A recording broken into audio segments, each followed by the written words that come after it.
पिछली कांग्रेस की सरकार लंबे समय तक देश में रही। जी। उन्होंने आदिवासी इतिहास के पन्नों में लाने का काम ही नहीं किया।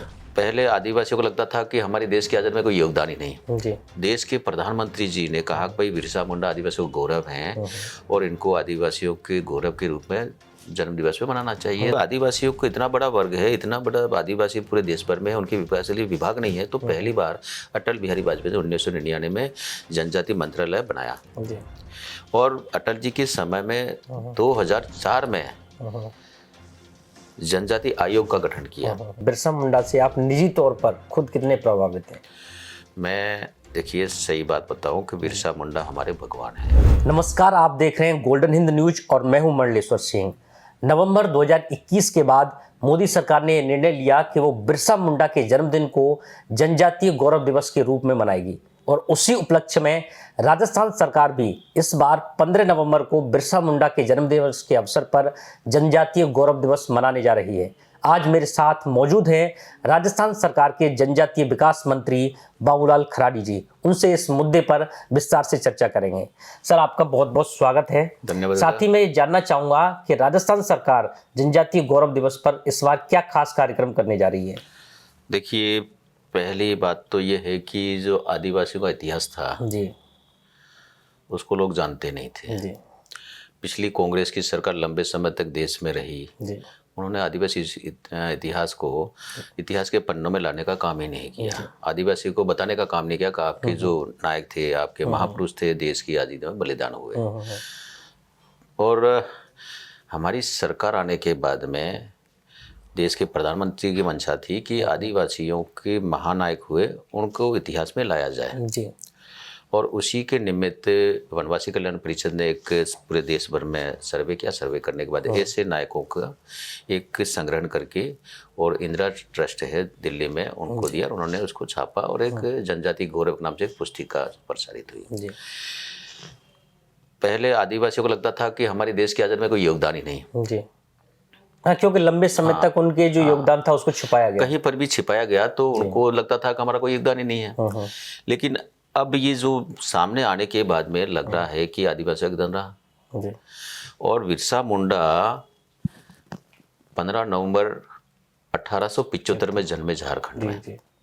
एक सामान्य परिवार में पैदा हुए, गरीब परिवार में पैदा हुए और पढ़ने के लिए उस समय मशीनरी के स्कूल थे, वहाँ गया और वहाँ उनका धर्मांतरण हुआ। धर्मांतरण ईसाई भी बनना पड़ा। ईसाई बनाए गए और उसके बाद में मिडिल क्लास पढ़ने के लिए गए थे। वहाँ पर उनकी सीखा काटी गई, मतलब चोटी। क्योंकि हमारा एक संस्कार है, हम सब लोग जब बाल काटते हैं, कहीं मुंडन कराते हैं, तो हम चोटी में बाल रखते हैं, चोटी रखते हैं। ये हमारी परंपरा है, हमारा संस्कार है, हमारा कल्चर है। तो वो चोटी काटने पर उनको गुस्सा आया और गुस्सा आने के बाद उसने कहा कि भाई ये मेरा संस्कृति है, मेरी परंपरा है, मेरा संस्कार है। तो वह निकल गया और जाकर के अपने युवाओं के इकट्ठा कर कहा कि भाई ये, तो फिर उन्होंने ईसाई धर्म परिवर्तन भी, ईसाई धर्म था वो छोड़ दिया। और उसके बाद में जाके लोग वहाँ के युवाओं को समझाया, इकट्ठे करके बताया ये टोपी एक समान है। तो एक टोपी तो हमारे देश पर हम पर राज कर रही है। हमारा जो जल जंगल जमीन ये अधिकार हमारा छीना जा रहा है। अलग अलग प्रकार के कानून थोपे जाते हैं, अलग अलग टैक्स लगाए जा रहे हैं। ये ठीक नहीं, हम पर राज करते हैं, ये ठीक नहीं है, ये जाने चाहिए। इस प्रकार का विरोध हुआ उनका। एक टोपी वो है जो हमारे यहाँ विद्यालय चला करके हमारी संस्कृति को खत्म कर रहे हैं, हम संस्कार को खत्म कर रहे हैं, जो ईसाई मिशनरी स्कूल हैं। तो इस प्रकार का भाव उन्होंने लोगों जनता के सामने रखा, तो जनता ने माना। और भगवान बिरसा मुंडा ने बीमारी आई थी तो उस समय देसी दवाई से उन्होंने इलाज किया, तो लोगों को लगा कि अरे तो भगवान के रूप में, बिल्कुल चेचक और हेजे की जो समस्या थी उसके लिए, तो लोगों ने कहा थी तो भगवान है।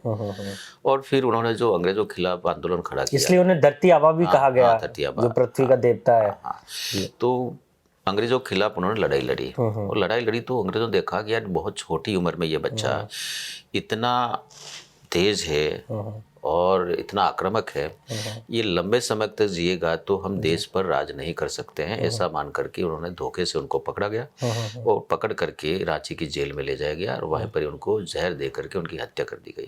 25 साल की उम्र में उनकी हत्या हो गई। 25 साल की। 1875 को जन्म हुआ और 1900 में फिर उनकी हत्या हो गई इस तो तरीके से। 25 साल में उनकी हत्या हो गई।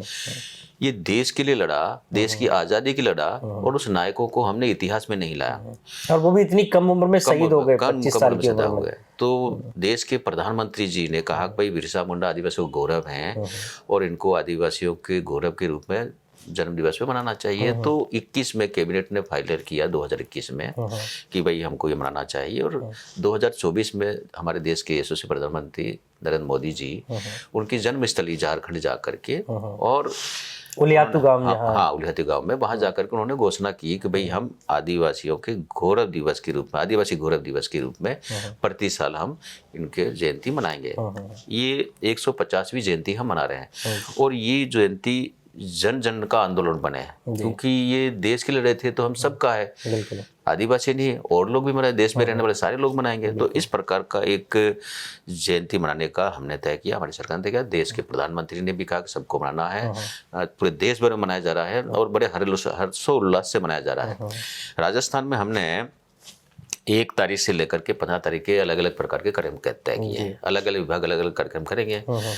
स्कूलों में, महाविद्यालयों में, उनमें हमारी प्रतियोगिता होगी, भगवान बिरसा से जीवनी से जुड़ी हुई, आदिवासी नाग से जुड़ी हुई, निबंध प्रतियोगिता होगी, चित्रकला प्रतियोगिता होगी, और आंसू भाषा का भी प्रतियोगिता होगी। ऐसे चल रहे हैं, अभी लगातार चल रहे हैं। और 14 तारीख को सभी जिला मुख्यालय पे पूरे राजस्थान में शोभा यात्रा निकलेगी, और आदिवासी क्षेत्र है वहाँ पर भी शोभा यात्रा भी निकलेगी, और उसके बाद में रात्रि सांस्कृतिक कार्यक्रम भी होंगे। इस प्रकार कार्यक्रम होंगे, और मेन कार्यक्रम हमारा बांसवाड़ा डूंगरपुर में है, जो हमारे प्रदेश के मुख्यमंत्री वो रहने वाले हैं। उस कार्यक्रम को भव्य बनाने के लिए हमने भी तैयारी कर ली है, विभाग पूरी तरह से लगा हुआ है, पार्टी भी इसमें लगी हुई है। हम सब लोग लग करके उस कार्यक्रम को भव्य रूप देंगे, ऐसा हमने तय किया। जैसा कि आपने कहा कि पिछली सरकारों ने बिरसा मुंडा के जो योगदान है और खास करके आदिवासियों का आज़ादी की लड़ाई में जो योगदान है उसको छुपाने का काम किया, तो आपको क्या लगता है क्या कारण रहे, क्यों छुपाने का काम किया गया? क्योंकि 25 साल की उम्र में शहादत देना ये तो एक बहुत बड़ी बात हो जाती है। देखिए, कांग्रेस आदिवासियों के नारे तो खूब लगाए, आदिवासी को वोट बैंक माना, न तो उन्होंने विकास किया, न आदिवासी के इतिहास को इतिहास के पन्नों में लाने का काम किया। जैसे पढ़ा लिखा नहीं था, इसलिए उस इतिहास को भुला दिया गया। लेकिन हमारी सरकार की मंशा है कि उन आदिवासियों के इतिहास को भी सामने ला जाए और उनका सर्वांगीण विकास भी हो, ऐसा हम सबका है। तो उसी को मान करके देश के प्रधानमंत्री जी ने एक योजना लागू की, लॉन्च की है। आपने देखा होगा हमारे देश के पूर्व प्रधानमंत्री अटल बिहारी वाजपेयी 1999 में पहली बार उन्होंने कहा, क्योंकि आदिवासियों के विकास के लिए एक गृह मंत्रालय में शायद एक छोटा सा फंड दे करके आदिवासी विकास की बात कहते थे, कुछ हुआ नहीं। तो कोई आदिवासियों को इतना बड़ा वर्ग है, इतना बड़ा आदिवासी पूरे देश भर में है, उनके विकास के लिए विभाग नहीं है। तो पहली बार अटल बिहारी वाजपेयी ने 1999 में जनजाति मंत्रालय बनाया, और अटल जी के समय में 2004 में जनजाति आयोग का गठन किया, क्योंकि आदिवासियों की योजना है, उनकी मॉनिटरिंग कौन करेगा, उनको कौन देखेगा। तो जनजाति आयोग का गठन करके 4 में ये कहा कि भाई आदिवासी को जितनी भी उनकी मॉनिटरिंग करो, और आदिवासी के लिए और क्या करना उसके सुझाव भी सरकार को दो। तो ये पहली बार हुआ। और उसके बाद में जब वर्तमान सरकार में तो आदिवासी महिला एक राष्ट्रपति भी, और जब ये भगवान बिरसा मुंडा की जयंती मनाना था, तो प्रधानमंत्री का आदिवासियों गौरव दिवस के रूप में हम 15 नवंबर को हर साल मनाएंगे। तो कम से कम आदिवासियों को मन में जाएगा हमारे महापुरुष हुए थे। आपने देखा होगा आदिवासियों में धरती आबा योजना बनाई देश के प्रधानमंत्री ने, वो योजना बहुत अच्छी योजना है। उसमें 79,000 करोड़ रुपए का प्रावधान रखा हुआ है। प्रत्येक गांव जो आदिवासी बाहुल्य गांव, उनके सबका सर्वे हो गया, उन गांवों को सूची बन गई, और सूची बन करके अभी हमने कर्मयोगी एक वो चला रहे हैं, जिनकी ट्रेनिंग भी होगी, और वो प्लानिंग से उस गांव में मूलभूत सुविधा जो है, सड़क, बिजली, पानी, स्वास्थ्य, शिक्षा, ये सारी चीज़ें उसमें होगी। एक बहुत बड़ा क्रांतिकारी ये परिवर्तन होने वाला है। वो ये धरती आबा योजना की सारी जमीन पे उतरेगी, तो उस आदिवासी के क्षेत्र में किसी प्रकार की समस्या नहीं रहेगी। इस प्रकार को आदिवासी और गांव के आदमी को ऊपर उठाने का काम देश के प्रधानमंत्री करें। एक आदिवासियों में सिकल सेल नाम की बीमारी, कुपोषण बहुत कहते हैं, और सिकल सेल के कारण एक पूरा परिवार बर्बाद हो जाता है। मान लीजिए मेरे को बीमारी है, मेरी पत्नी स्वस्थ है, लेकिन जब मेरी पत्नी से शादी मैंने की है, उसकी बीमारी नहीं है, लेकिन मेरे को बीमारी है, तो मेरे से पैदा होने वाले, उस पत्नी से पैदा होने वाले बच्चे सारे के सारे सिकल सेल से ग्रसित होंगे। तो केंद्र सरकार ने कहा कि भाई इनके सबका सब जांच होनी चाहिए, स्क्रीन होनी चाहिए। तो राज्य सरकार और केंद्र सरकार मिल करके सभी जनजाति क्षेत्र में इसकी स्क्रीन करा रही है बड़े स्केल पर, ताकि उस बीमारी को, क्योंकि जब वो बीमारी मिटेगी तो नहीं, लेकिन जब वो ट्रीटमेंट चालू होगा तो आने वाला बच्चा पैदा वाला वो सिकल सेल ग्रसित नहीं होगा। तो कम से कम आने वाली पीढ़ियां हमारी स्वस्थ रहेगी। ये हमारी कल्पना इस प्रकार के देश के प्रधान है। हमारे यहाँ सहरिया जनजाति है बारा में, आदि मानव के रूप में हम देखते हैं, वो बहुत पिछड़ा था। उनको लिए देश के प्रधान जनमन योजना चला करके उनकी मूलभूत सुविधाओं को पूरा करने का काम किया। प्रत्येक गांव को सड़क से जोड़ना, बिजली से जोड़ना, पानी से जोड़ना, उनके मकान बनाना, ये सारे काम उस योजना में अभी चल रहे हैं। इस प्रकार से गाँव के आदिवासी को ऊपर उठाने के लिए और आदिवासी का बच्चा अच्छी शिक्षा प्राप्त करे, इसके लिए एकलव्य रेजिडेंशियल स्कूलों की स्थापना देश के प्रधानमंत्री ने की और उसका एक मॉडल बना दिया। उसको देखते हैं तो लगता है कोई विश्वविद्यालय हो ऐसा, इस प्रकार के स्कूलों से सारी सुविधा है।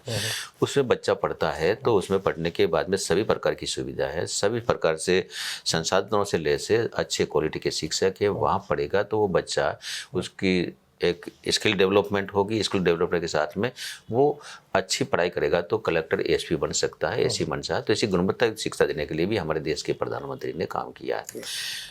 हमारे माननीय मुख्यमंत्री जी ने हमारे प्रदेश में मुख्यमंत्री बनने के बाद में बांसवाड़ा के नाम से, जिसके नाम से बना बांस या चरपोटा, उसका स्मारक बनाने की घोषणा की। डूंगर बरांडा के नाम से डूंगर बना, उनके स्मारक बनाने की घोषणा की है। वो काम अभी चल रहे हैं।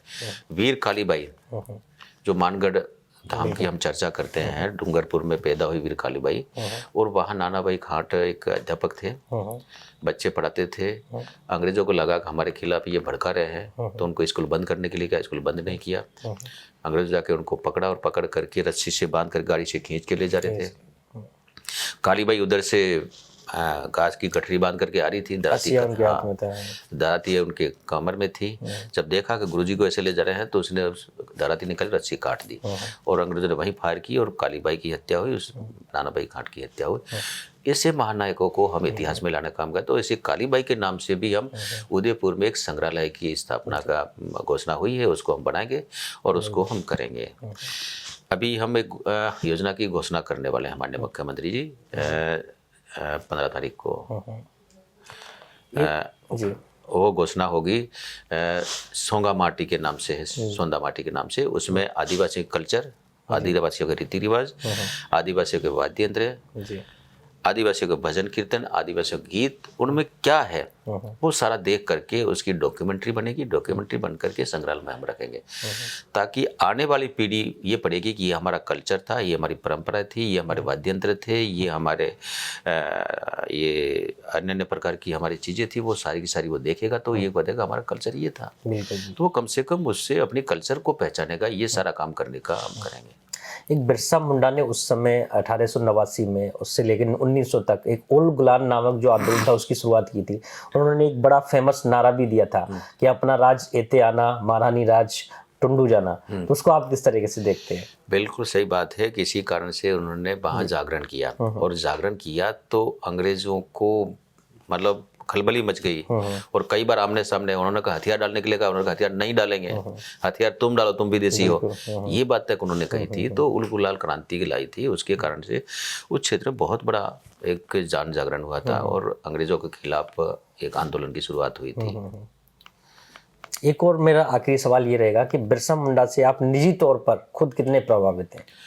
मैं देखिए सही बात बताऊं कि बिरसा मुंडा हमारे भगवान हैं जी।